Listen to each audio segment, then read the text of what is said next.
انتشار خبر وفاة ابن الفنان حسن يوسف والفنانة شمس البارودي الفنانة المعتزلة. تعالوا نعرف التفاصيل مع بعض في فيديو النهاردة. أهلا بكم في قناتي توما ترند اليوتيوب. لو أول مرة تشوفوني ما تنسوش تعملوا لايك للفيديو، اشتراك للقناة، دعمكم هيشجعني إني أكمل.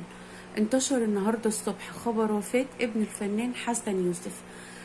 مات ازاي؟ مات غريق في العلمين، كان طالع يصيف هو واصحابه. نقلوا الجثمين لمستشفى العالمين عشان يحرروا محضر، واتنقلت لهناك الفنانة نهال عنبر لأنها عضوة في نقابة المهن التمثيلية.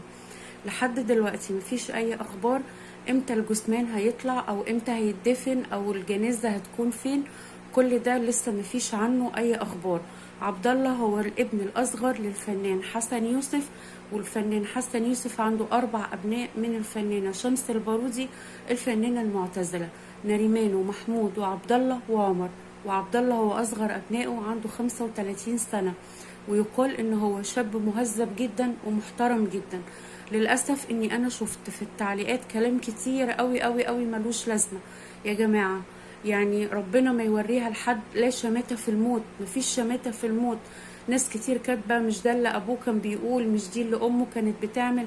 أمه اعتزلت من زمان وتبرأت من كل أفلامها من زمان، واتجهت لبيتها وأولادها وبقت إنسانة متدينة. حتى لقاءات في التلفزيون أو في أي برامج ما بتطلعش نهائي. كل ده يتحط على جنب ونقول يعني ربنا يصبرهم، لأن هم بلغوا من العمر أرذلوا. أي أب وأم في موقف زي ده بتبقى صدمة كبيرة جدا جدا جدا.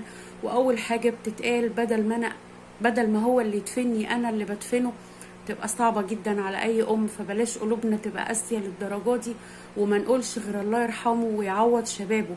في النهاية هو مات شهيد خلاص. أبوه قال، أمه عملت، كل دي حاجات في الموقف ده احنا ملناش دعوة بيها وما ينفعش نتكلم فيها. الله يرحمه ويصبر قلب أمه وأبوه. وأي أخبار جديدة أكيد هننزلها لكم على القناة.